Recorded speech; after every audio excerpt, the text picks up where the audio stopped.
6 o'clock and all of us are here. So I'm going to call this meeting to order.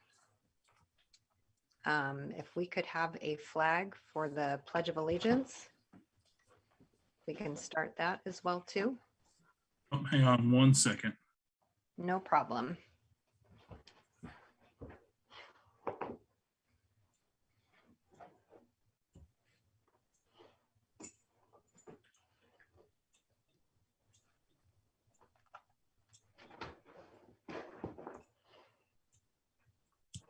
All right.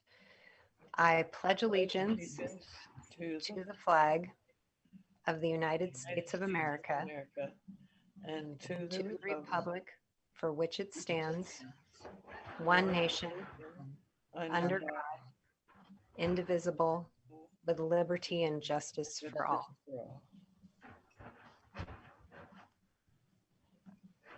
All right, thank you all for coming to the meeting tonight.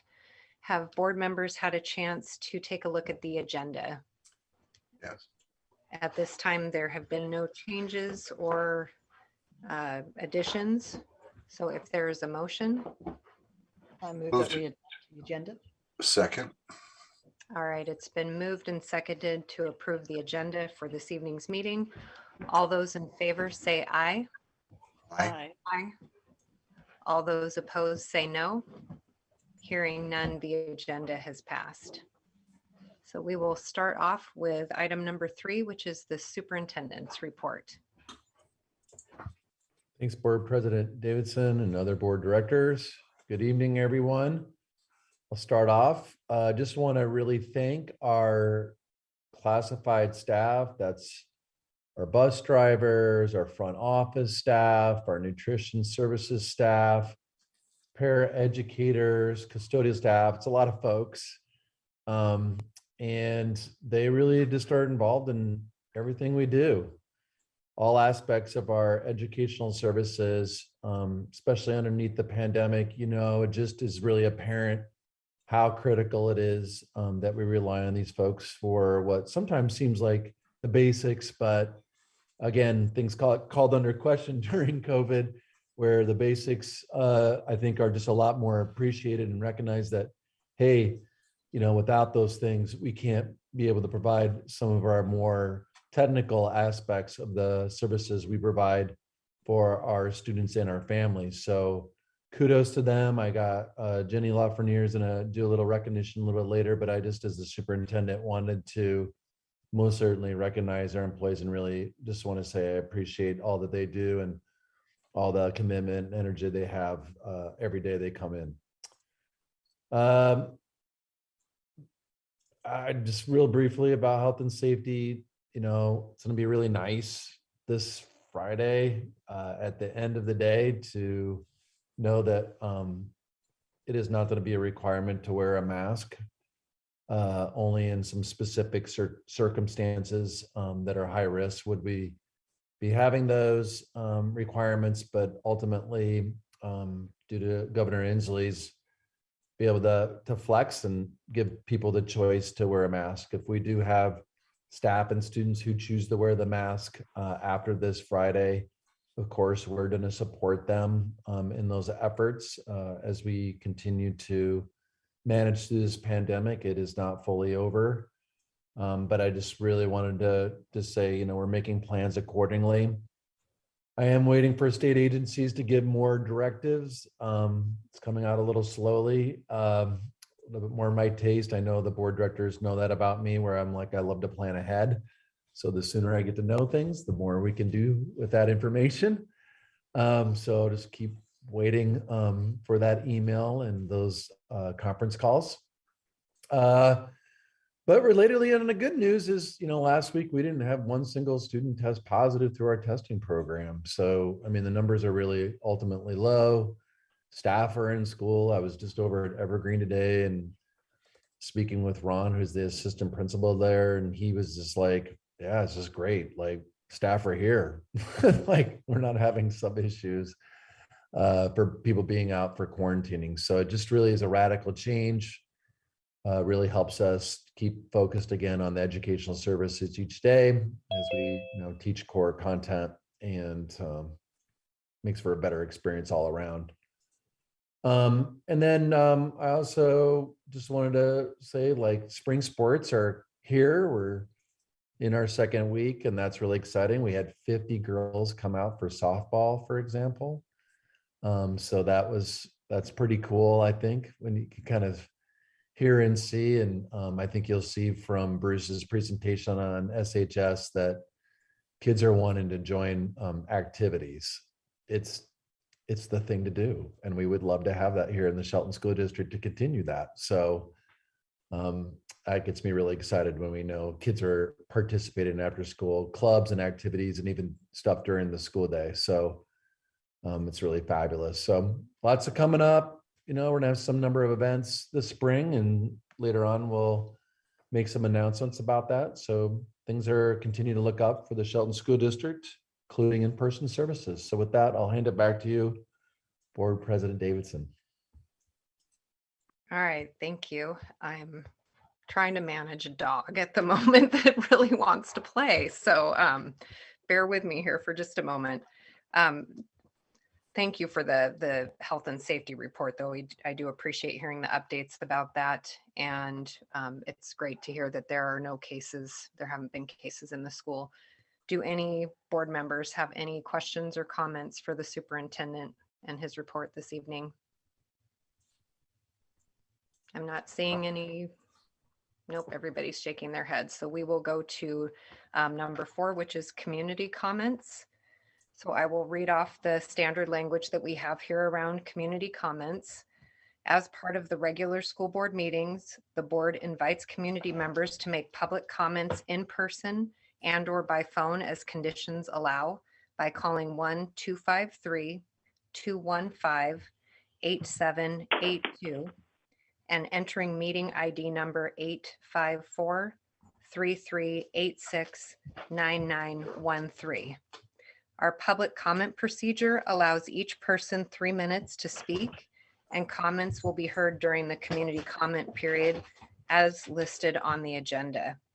In accordance with the Open Public Meetings Act, the board is not allowed to discuss items not on the agenda, but may direct the superintendent to follow up on issues that arise during public comment.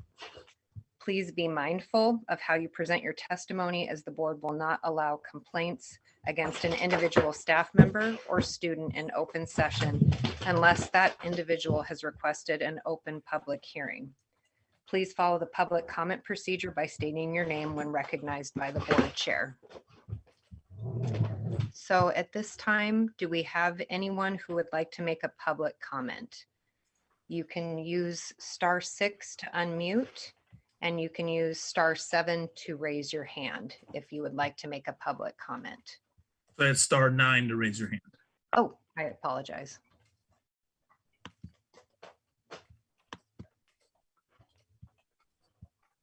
Hello. We do have a caller. I don't see a hand raised. Yes, and I think they're trying to speak. So if you could give them the directions again. Once again, if you'd like to raise your hand, use hit *9 on your phone, and that'll raise your hand so we can call on you. And then you can unmute yourself with *6.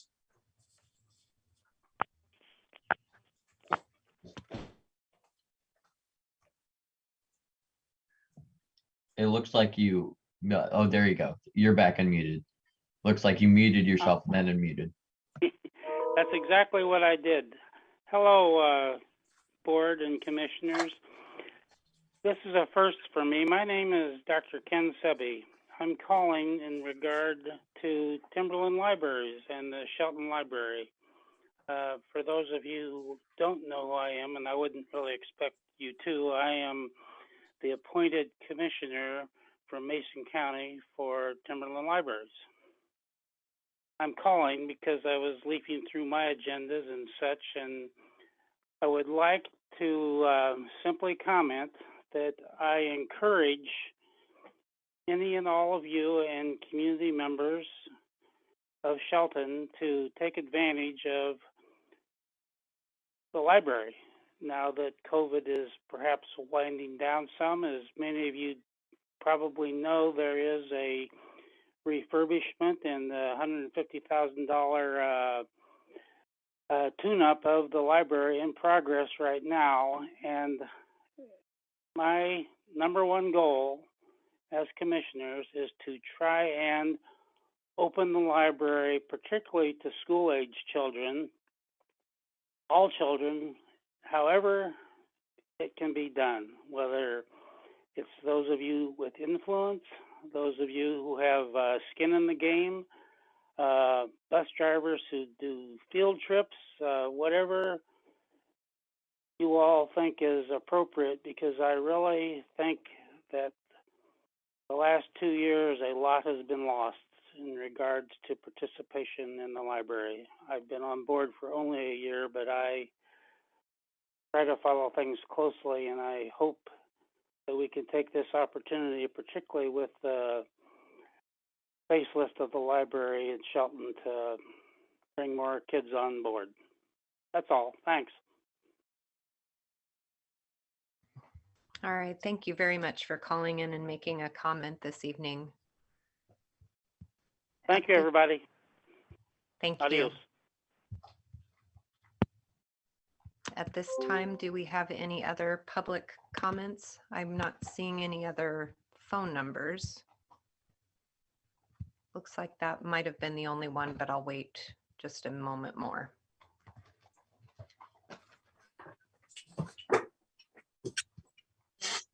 All right, we will move on to reports and recognitions. And we can start with 5.01, which is the report from our student school board representatives. And I believe I see Quinn Martin and Richard Beckman here. Quinn, can we start with you this evening? Absolutely. You can hear me all right? Yes. Okay, so Cedar has just completed the vast majority of its finals, and a lot of the students are moving into what I would like to call a preparatory phase. We're just kind of getting ready for the next trimester, figuring out our schedules, getting everything lined up. We had a lot of kids sign up for college at OC today. We had a big meetup with the head of Running Start, and Running Start got, I think it was 8 new kids signed up to the program, including I re-enrolled for next quarter. So Cedar is, trying to fulfill its sort of mission to get more kids into college and get things running, as well as getting kids ready for the next trimester, where we're having a bunch of new classes roll out and trying to keep everything in order and hopefully just transition very smoothly into a brand new set of credits.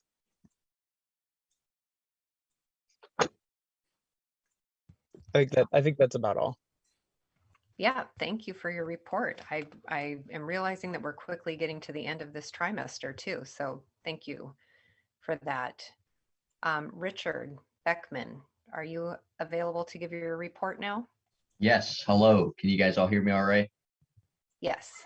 Okay, so at Shelton High School, as Mr. Jesse talked about a little bit earlier, the new sports season has started. So women's tennis has started, and there's been, I believe, softball and track and field. So that's been really exciting on campus. Our trimester is coming to an end, so everybody's taking their finals, and the majority of them, I believe, have come to an end, similar to Cedar. I would also like to congratulate the DECA chapter at Shelton High School. They recently had their state competition over this last weekend, and 4 of the DECA chapter members made it to ICDC, which is an international competition, competing with others from all around the globe. Also, there has been Jeff Slakey from iFiber One. He's come to our campus, and he's been working with Katie and I to interview the advisors for different clubs on campus.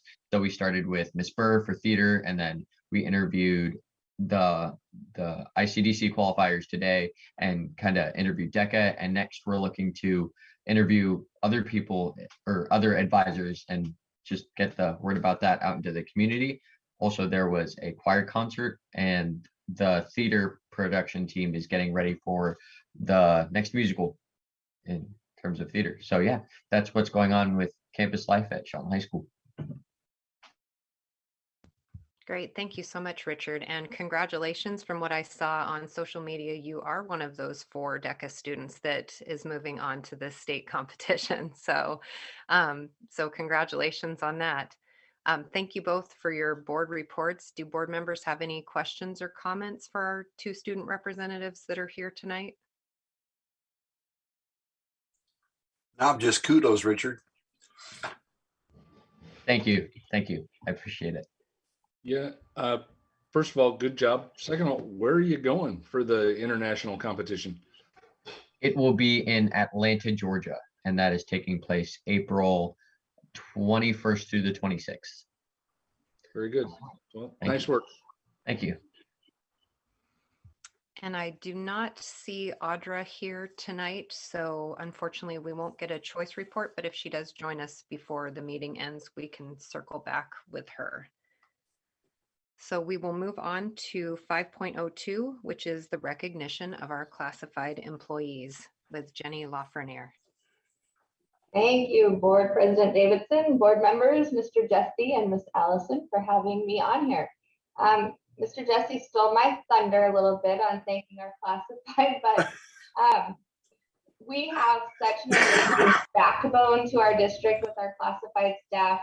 There are bus riders, bus drivers, our family resource center, our translators. There's so many people who make all of this work. It's been an amazing year, and I have some pictures to show you that'll really demonstrate the depth of our staff and the impact they have on students.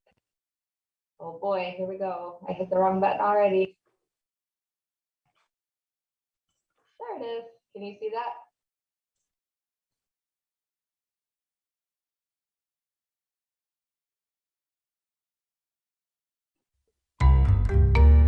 Can you all see that?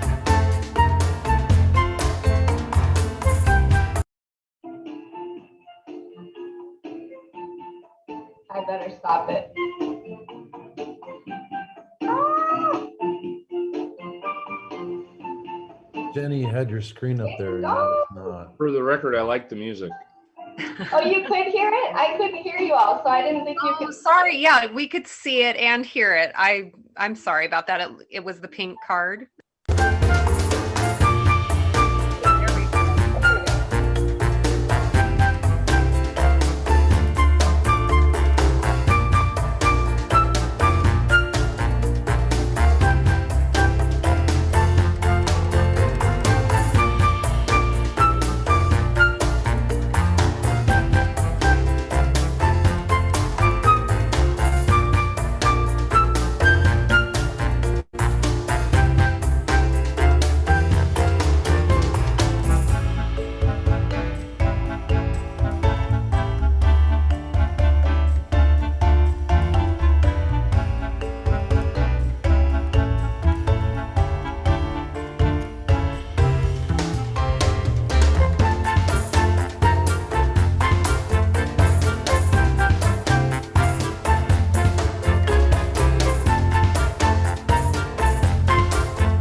Uh-oh.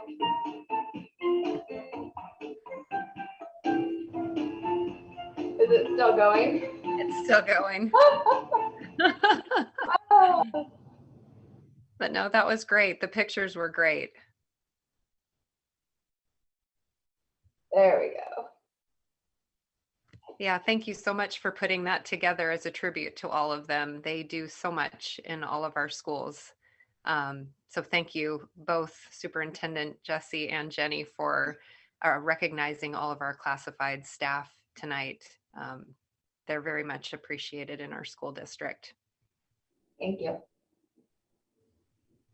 All right, we will move on now to 5.03, which is the school improvement plan for Shelton High School. And we've got Principal Bruce Kipper here with us tonight, as well as Marianne Marshall. Marianne, did you want to say anything before I get started, or? Just would like to introduce Bruce Kipper, the principal of Shelton High School. I know he's worked along with his team at Shelton High School to help develop the school improvement plan, and I look forward to having him present to the board tonight. Good evening, Madam President, members of the board, Superintendent Jesse, executive team. Thank you for letting me present tonight. Although you will be disappointed, I do not have music. Jenny kind of one-upped me on that one. So you'll have to just bear with me and listen to me talk, I guess. Can everybody see this okay? Yes, it looks great. Thank you. Okay. So at Shelton High School, we, the same with Cedar and Choice, we focused on attendance and graduation rates this year with our 2 school improvement goals. We were looking at things a little differently here this year with attendance. First of all, like the number one indicator of student success is attendance. If students don't regularly attend school, they're less likely to be as successful as those students that do attend school regularly. That's not a shocker to anybody. And so our goal has been a couple of things. We've focused on 3 different subgroups with what I would call a hyper focus, and that is our Native American students, our ELL students, and our McKinney-Vento or homeless students. Our goal, and while it seems quite lofty, we're striving for 95% daily attendance and for 90% of the school days each month. And the reason why we set that goal is that we knew with COVID, there were going to be times where we would be hit with some student attendance issues. And as has been expressed by other principals in their presentations, it has been rough at times. Our community has been hit hard throughout this school year where we've had numerous students out for extended lengths of time, whether it was students testing positive for COVID, whether it was family members. So in focusing on those 3 groups, we're trying to improve those 3 groups by 10% this year. We aren't there yet. I can tell you that right now, year to date, with our Native American population, we're right at 70% daily attendance. With our ELL population, we are at 74%. And with our McKinney-Vento or homeless population, we're about 75%.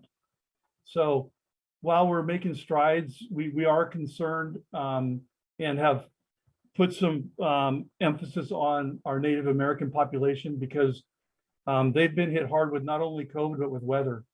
There's been times this year where going up the 101, the canal has been cut off from Shelton at times due to weather. And so we are working with our support staff, our Native Ed tutors, our ELL teachers, our McKinney-Vento liaisons to really focus and partner with them. We meet once a month with Kelly Neely, who is the education director with the Skokomish tribe, and we also meet with Julie, who is the education director now at the Squaxin tribe. So we have regular contact. The tutors are on campus, and so we can meet with them regularly also. We've also tried to focus on increasing our parent and guardian communication. We were granted and feel really grateful to have added a part-time classified staff member in our attendance office. So we actually have 2.5 staff members that are dedicated to attendance. I know Jen Johnson on a daily basis receives over 275 emails a day communicating with parents on attendance. Our newest attendance person, our halftime person, Gabby, she spends 4 hours a day doing nothing but making phone calls. And so we're communicating every way we know how. Phone calls, emails, social media, however we can communicate with our families is we are doing. We're also using the facilitators of continuous learning for those students that have to be out for extended periods of time to make sure that we can continue to engage them in their learning. It has been tough, as I said. You know, when you get up to the high school, our students, the places where our students live expands exponentially. You know, I'm still surprised at how large and how vast this school district is about where students come from. We have students that ride a bus almost an hour to get to school. And that is, you know, so we are focusing our efforts on communicating and collaborating with all of our support staff. We have a team of staff that meets monthly to review data, to discuss our SEL supports and how we are implementing our PBIS program to positively reinforce students and to show them the benefits of being at school.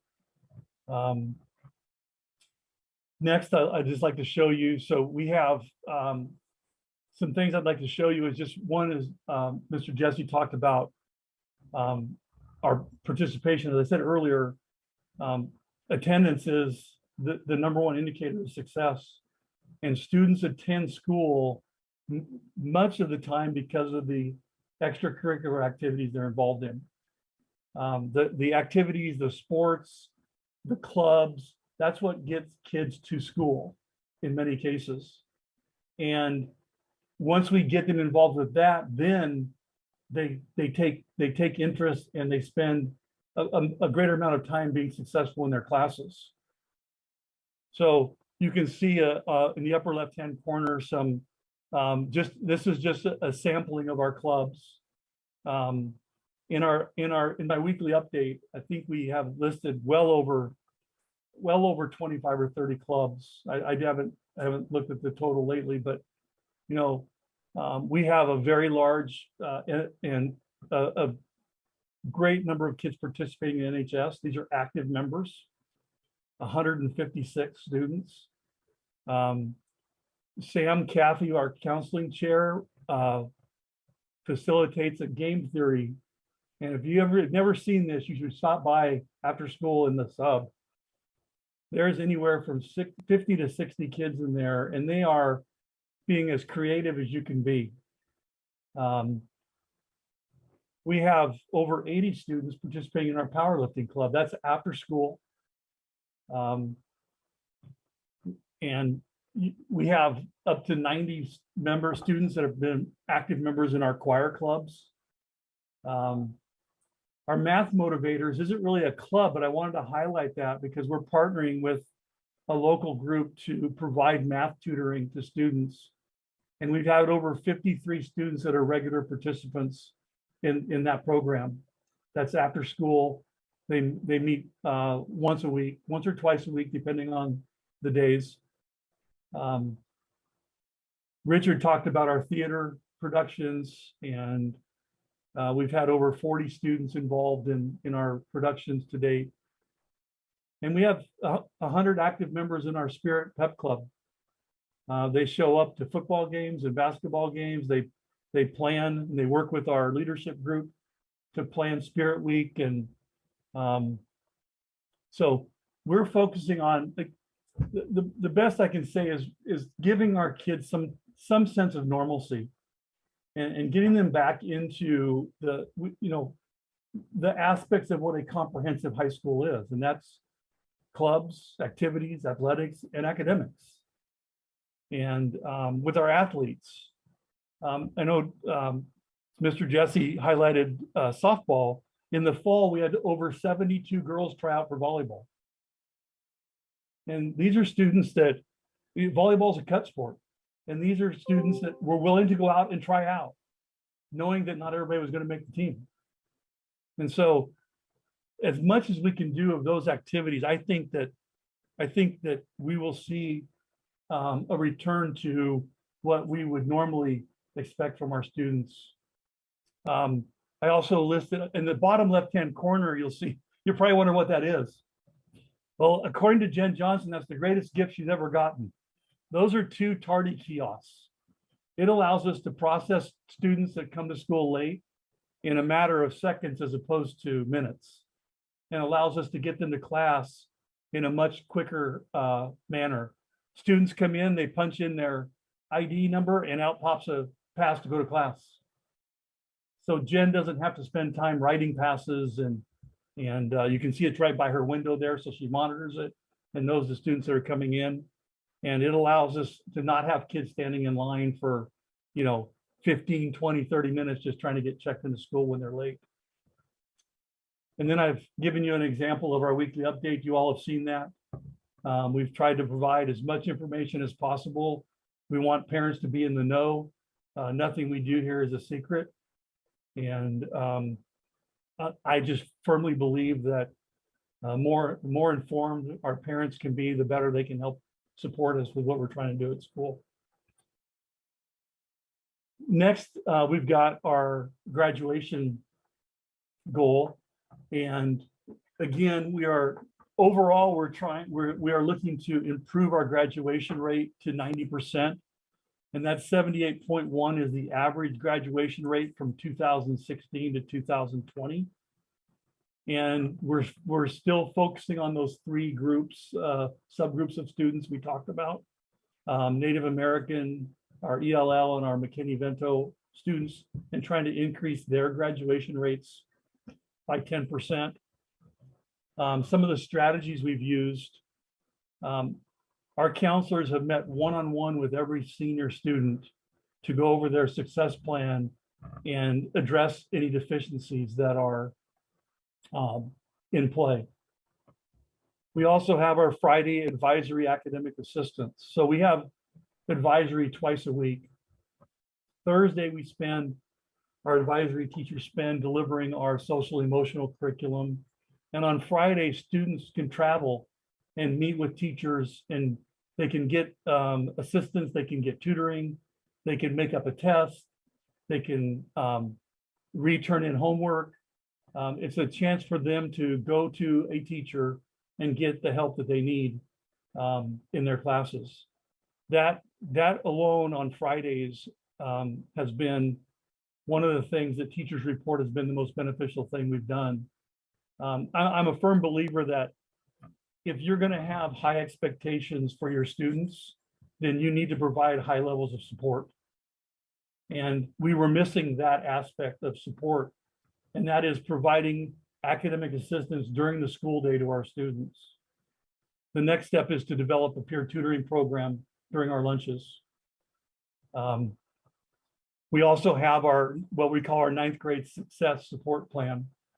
Sam Caffey, our counseling chair, and Ed Stewart, one of our assistant principals, are dedicated to our freshmen. They work as a team to assist our freshmen develop our plan to make sure that as many freshmen are successful during that first year of high school as possible. We know that if freshmen pass all their classes the first trimester of the school year, the next 3 3/4 years go pretty smoothly. When freshmen fail that first trimester, that first 12 weeks, it's a struggle. And so our focus has been on helping our freshman students as much as possible be as successful as possible when they enter high school. There's 3 things that we're going to do this summer. I'm sure that Mr. Jesse has shared those, but I'd like to share them again. One is we're having a math camp for incoming 9th graders that are not prepared for Algebra 1-2, or 1A and 1B, as they call it here. We know that algebra is the one class in high school that you can look at, and if students are not successful in algebra the first time they take it, they will struggle in many of their other classes. So we need to prepare our freshmen that aren't ready for it so that as many freshmen as possible can be successful in algebra the first time.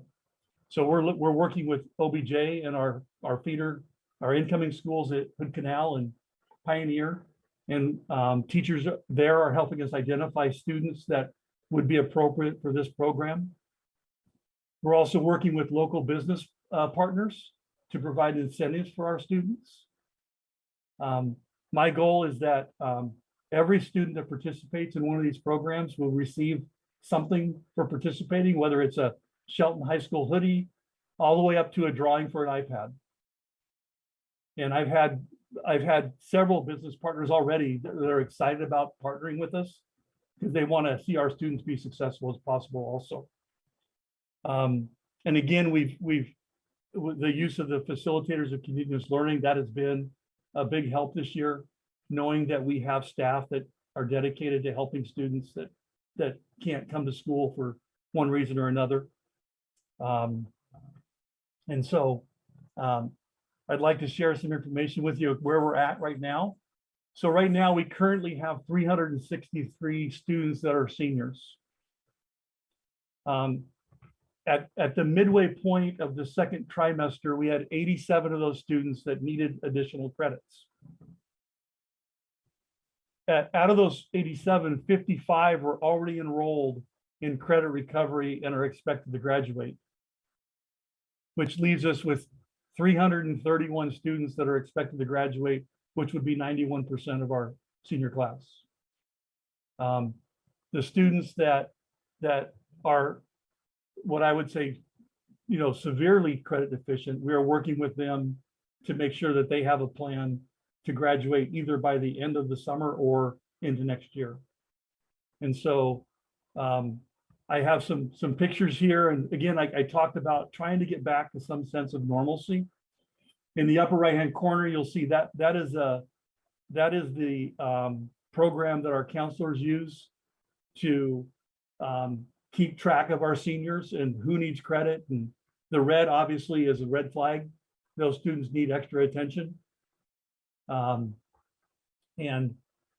the counselors have one of those on every senior student, and they've met with every senior student. The pictures you'll see, we've got in the upper left-hand corner, we've got one of our counselors, Sean Ames, meeting with a senior, and you can see on her screen is this document, and she's going over with the senior what they need. Bottom left-hand corner, we've got a gentleman from the Puget Sound Naval Shipyard talking about internships. Upper middle is our para that works in the Native Ed Center, working with students. The bottom middle is Angie Gorley, and she's administering the ASVAB to students.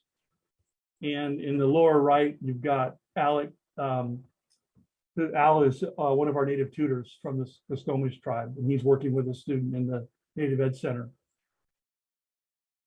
And then just some other things that we're trying to do to show some sense of normalcy to our students and get them back in kind of the routine of being in high school. Everything from the military to students filling out college applications to a student visiting with a representative from the University of Washington. We did have Washington State here for those of you that we want to be fair. So again, the big thing is getting our students back into that routine of everything that happens at a comprehensive high school. And so I am happy to take questions if you have questions. All right, thank you, Principal Kipper, for your very good presentation there. Do school board members, I'm going to throw it out to all of you first. Would you like to ask some questions? I know some of you have some standard questions that have been asked. So Marty, why don't we start with you? My standard question, Principal Kipper, is about school safety with student on student violence and student on staff issues going on. And I just want to try to get a comprehensive picture. So I ask the same question of all the presenters of the process. How is it going? What is it we can do as a board to help Mr. Jesse and the team help you? I know that coming off the COVID year, coming back, all those facilities have experienced increased interpersonal actions. And so if you could just give me an update on how Shelton High School is doing. Well, Mr. Beth, I will tell you that this has been, I've been in education, this is my 35th year, and it has been challenging. It's been difficult. the last 2 years, I think, have really had a profound effect on our students in their abilities to problem solve, in their abilities to get along with others. And some have been isolated for the greater majority of a year or a year and a half. Some have been unsupervised. And that all has, I think, had a big effect on interpersonal relationships. I can tell you here that we are focusing on we're focusing on developing a positive environment for students where everybody feels included, everybody feels valued. There's 5 things that we're really focusing on. One of them is making sure that we're implementing our PBIS program, which is our positive behavioral intervention and supports, with fidelity and integrity, and making sure that we are recognizing students for doing what we want them to do and not what we don't want them to do. So, you can focus on, sometimes negative attention is better than no attention. And so we want to focus on the positive attention and catch kids doing the things that are correct and what we want them to do, and not always focus on things that we don't want them to do.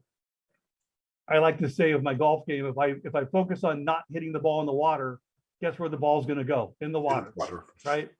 So we want to promote that positive mindset with our students. We recognize students on a weekly basis over the intercom when we do our announcements on Fridays. We recognize students in our weekly update. You'll see that it's quite extensive at times with the number of students that we're trying to recognize. The second thing that we're trying to do is we're trying to create consistent expectations in all areas of our campus so that students know what is expected of them. Students want boundaries. They do, and they'll challenge the boundaries, but they just want to know where the boundaries are at. And so we want to create consistent expectations in all of our areas on campus so that everybody knows what's expected.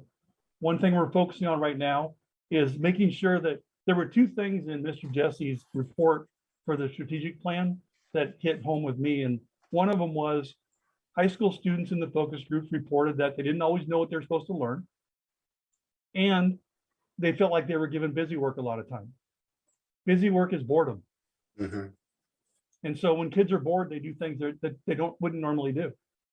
So we want to make sure that we are one, developing learning targets for all classes in all classrooms that students clearly know what's expected, what they're going to be learning. And 2 is we want to provide the appropriate amount of rigor and not just focus on worksheets. We want kids physically and actively engaged. I tell teachers a lot of times that the reason why they're asking to leave their class is they're bored. We have to get them physically engaged in their learning. Third thing is engaging in meaningful relationship building.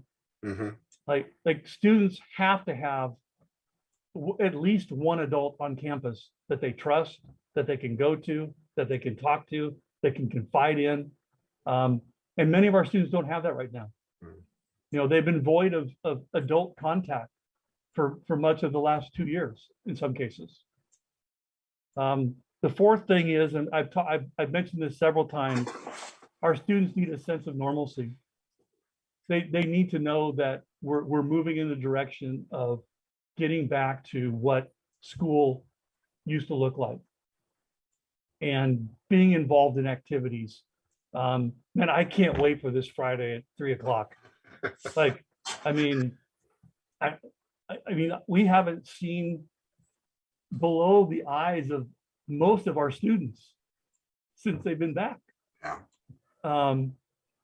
And the fifth thing I talked a little bit about is engaging in meaningful and appropriately rigorous learning. Our kids are as capable as any kids anywhere. And I'll be honest with you, it upsets me when I hear, well, our kids can't do that. Our kids can do anything. And it's just a matter of do we have the will as the adults on campus to spread that vibe, so to speak, that that's what the expectation is. Mhm. Like, we're not going to accept anything less. And, you know, it's been a little bit of a shock to some people, you know, when you don't back down from expectations. And so I'm all about creating the environment you want and not necessarily focusing on the environment you don't want. Although we unfortunately have to send kids home at times. Like, I can't allow students to endanger other students. And when that happens, they're not here for a while. But when they do return, before they return, we have meaningful discussions and meetings with the family on how we can re-engage the student in a positive way and what the expectations are going to be going forward. But, you know, that's a long, I realize that's a long answer to your question. But I want to just make sure you understood what we were doing. Well, I appreciate that. It's, you know, as the board knows, this is one of my topics. I've been in childcare here now for over 30 years, and we've seen stuff happen. And so I know a lot of the kids, and unlike you, something that I've been trying to do for many years is stress the good stuff that comes out of Shelton. You know, because all we for many years, all we heard was the bad things. And so I point out that my daughter's a teacher at Grapeview. My son's a computer scientist at Pacific Northwest National Labs, both graduates of Shelton High School. So there are positive things that could come out. If we accent on that, then we can kind of mitigate the fact that, well, I can't do anything because I'm not going to go anywhere anyway. So I really appreciate your input, sir. Well, and you know, just another thing to go along with that is, like, I'm a firm believer that I believe in preparing kids for college and career. It's not college or career. All of our students need to have a basic core education that prepares them for post-secondary education. And there's all kinds of data out that if you look at during the pandemic, the groups of employees that were hit the hardest with their wages were the groups furthest from a bachelor's degree from college. If you look at the service industry, you look at restaurant and the food industry, those areas were hit the hardest with wages during the pandemic. We have to give our students an opportunity to pursue a college degree. And every student needs that opportunity. And if anything less than that is doing a disservice to our community.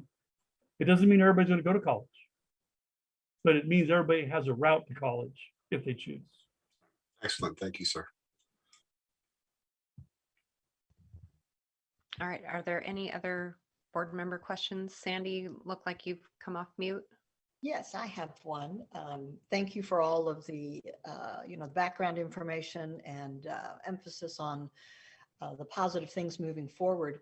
I had a question regarding the summertime math camp and wonder, will we be able to accept every student that is recommended, or will we have a limit on capacity in that program for the summer? We have a limit our first year. I'm a firm believer in that this is new.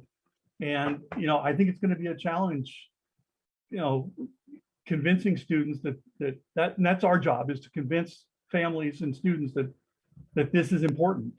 We're looking at 60 students to start the first year. We've got 4 teachers that will be involved. We also have, I failed to mention, we have a reading challenge that we're doing this summer also for our incoming 9th graders. And that is open to as many students that want to, and that is getting as many students as possible, incoming 9th graders, to read during the summer. And we call it a reading challenge because we're going to have a drawing at the end, and one lucky freshman is going to win an iPad. And if they complete the challenge, they're eligible for the drawing. And then if any student that completes the challenge is going to get some type of swag. I guess that's what the kids call it these days. And that's some type of, Shelton hoodie or a t-shirt or something for participating, but then they'll all be entered into a drawing.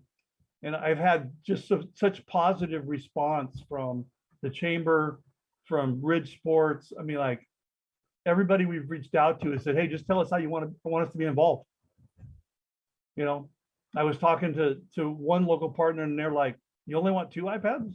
Like, I'm like, well, let me shoot higher then, I guess, you know?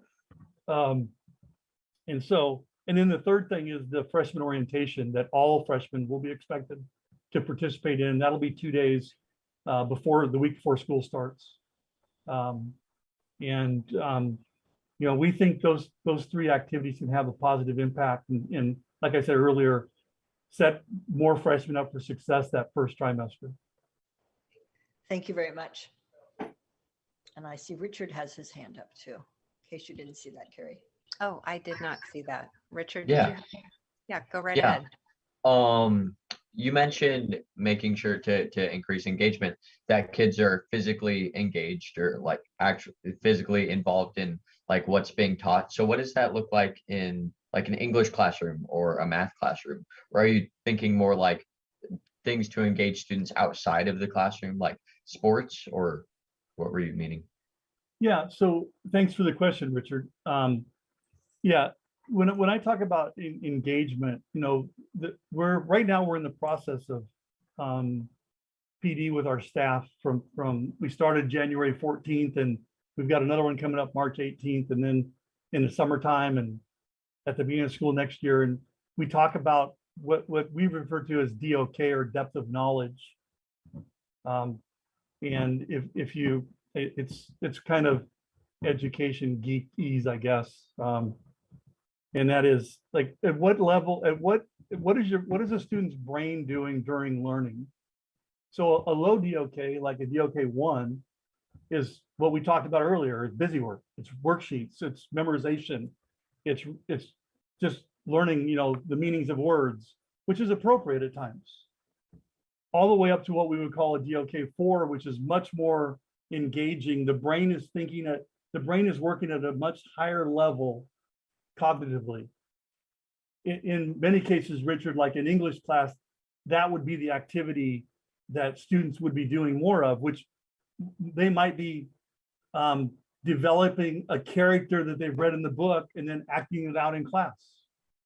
They might be developing a play and writing a script or something. So it's really the level of what we're asking students' brains to work at.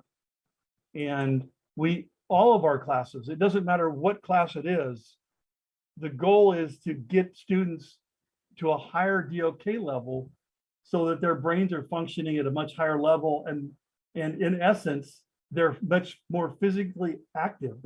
If you've ever watched an AP class, they spend a lot of time at the 3 and 4 level of DOK because they may be reading primary source documents and having to interpret and develop an opinion and then defend their opinion. It's much harder to do than just memorizing the dates of a war, for instance. So many times, Richard, it might be at that increased brain activity is what accounts for the physical activity, because people are actually tired when they work at a higher level. That they actually become physically tired. I ask teachers all the time, who's the hardest working person in the classroom? It should be the student. Many times it's the teacher. You'll see teachers go home and they're just drained at the end of the day. That's because they were the hardest working person in the classroom. Our goal is to flip that and have the students be the hardest working person in the classroom. All right, thank you. And I wanted to jump in too, Bruce. I really appreciate your comments about saying that with a high level of expectations, you want to match that with a high level of academic supports. And that's, I think, where sometimes my biggest concern is. So I like that you're putting that into place. I'm also just wondering, how do students learn about those supports? Are they specifically targeted to those students, or some of them advertised?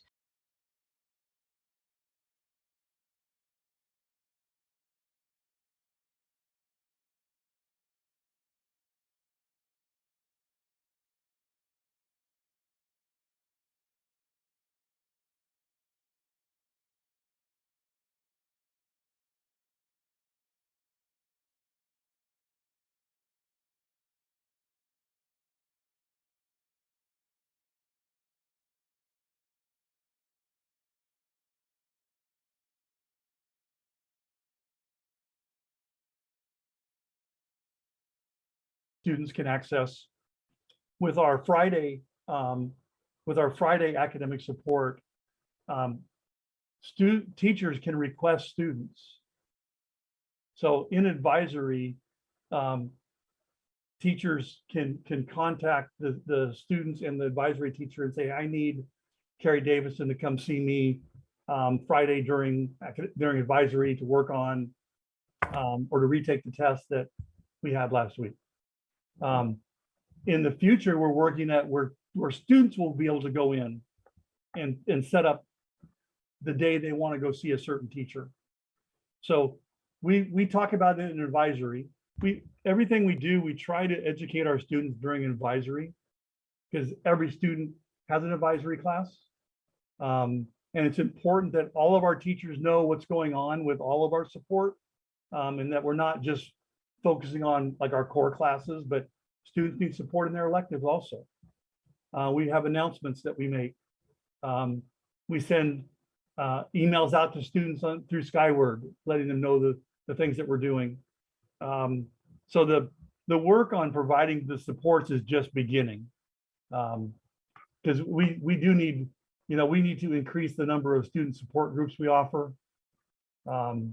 We work with True North, and we now have another support person on campus that works with some, as I would call, challenging students.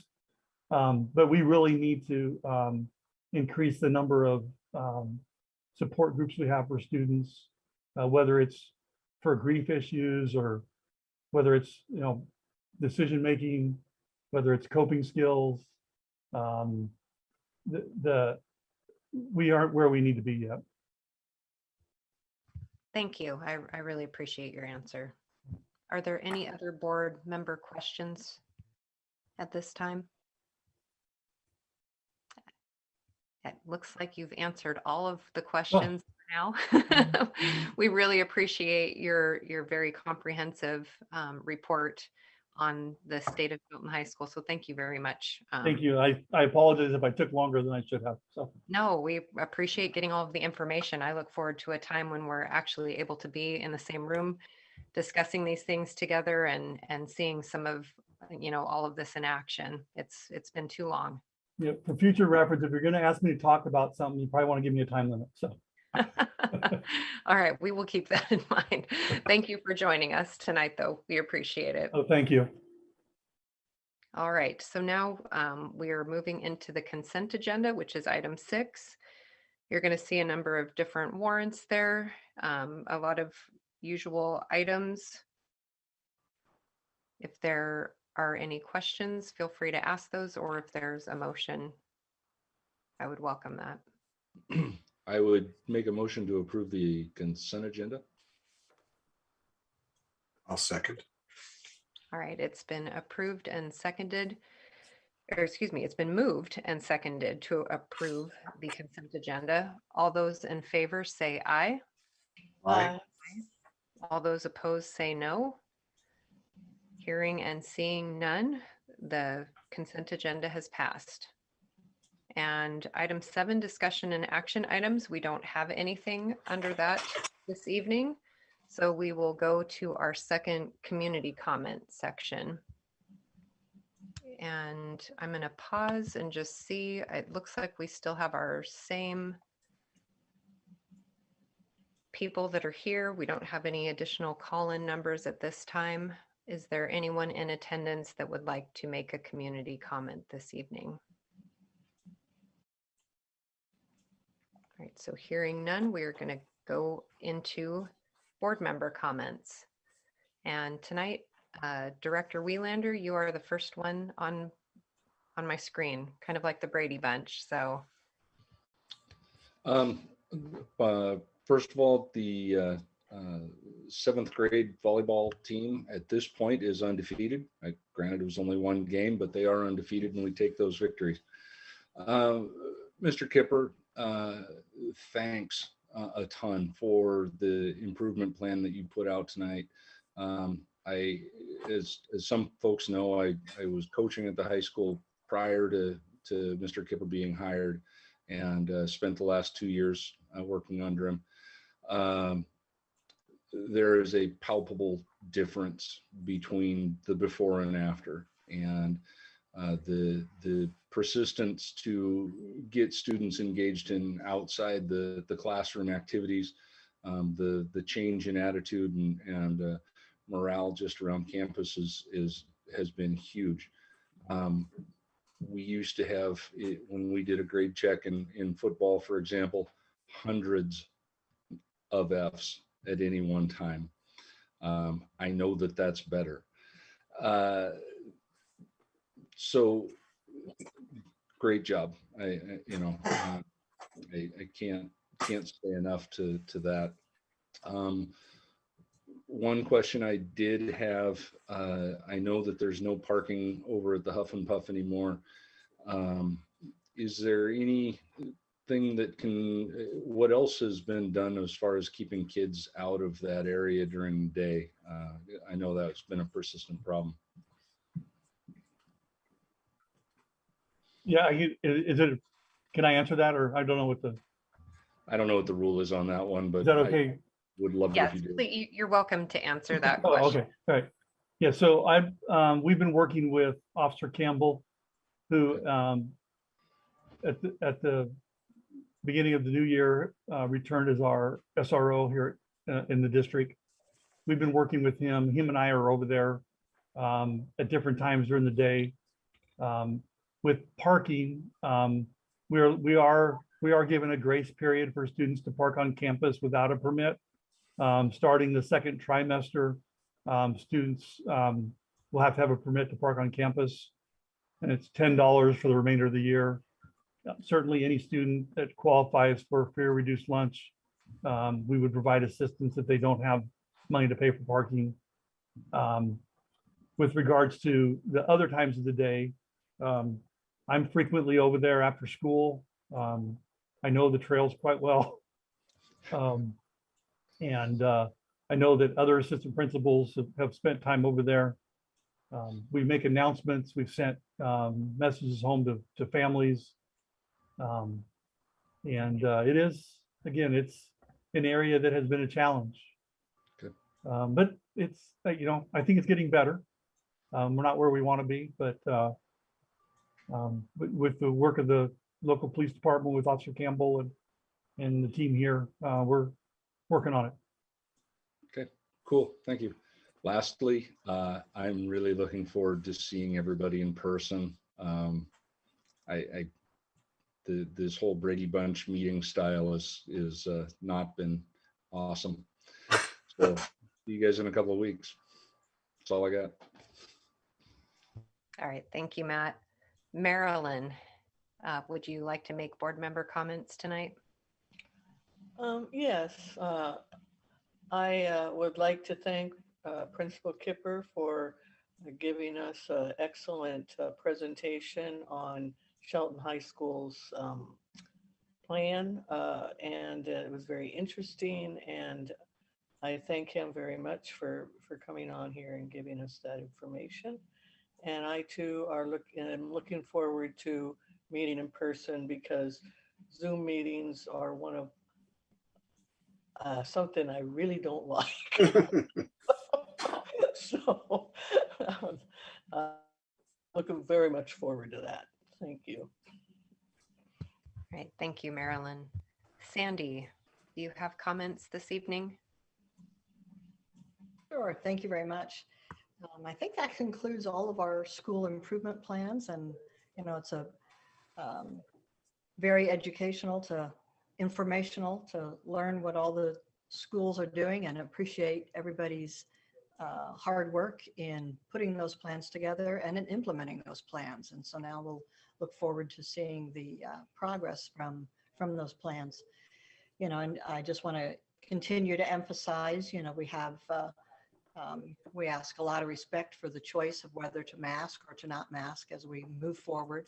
And I hope we can extend that same respect for the choice to vaccinate or to not vaccinate as we move forward too. So that's it for me tonight. All right, thank you, Sandy. And thank you for the email updates on the legislative information that you've been sending out as well too. That's been helpful to get. Yeah, and I realized, trying to present that at a meeting could be really dry for a lot of people, and it changes so quickly, especially this last week. Ledge session will end on Thursday, so they're having marathon sessions, and by the time I get one report out, it'd be outdated in time for a new one. So I thought it'd just be easier to send that out. So I'm glad you enjoyed it. Yeah, we appreciate it very much. And Marty.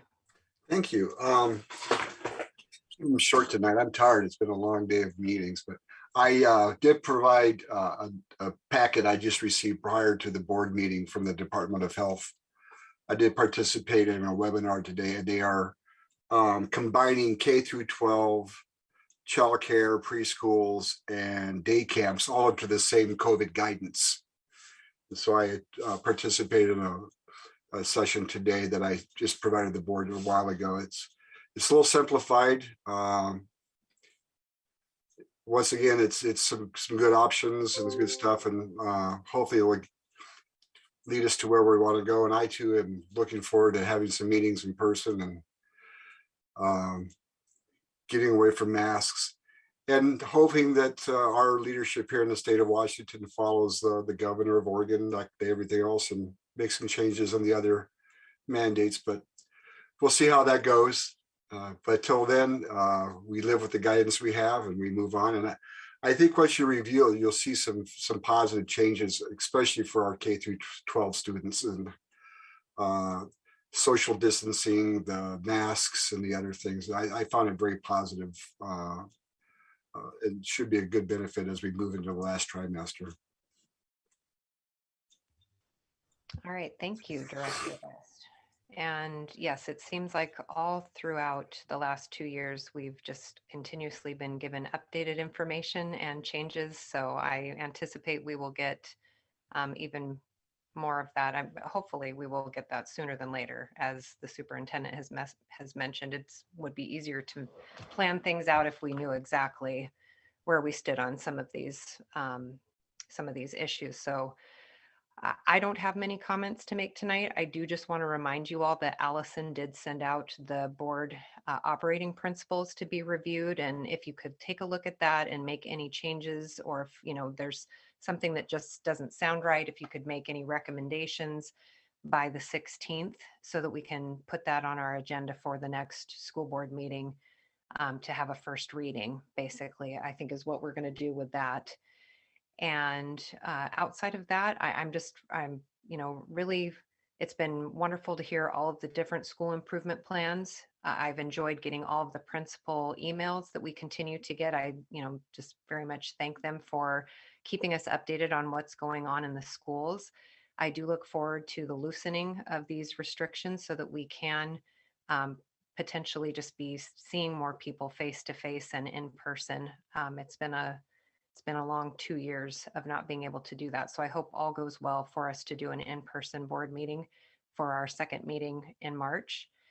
And Matt, you mentioned volleyball. I was getting a text update that the 8th grade varsity also won this evening. So yay for the junior high volleyball teams right now. So with that, we do not need an executive session this evening. There's nothing on the agenda for that. So if somebody would like to move to adjourn this meeting, we can close it out. Move to adjourn. I'll second it. All right, it's been moved and seconded to adjourn the meeting. All those in favor say aye. Aye. Aye. All those opposed say no. All right, hearing none, this meeting is adjourned. All right, thank you all. And we'll Have a good get evening. updated on the next meeting.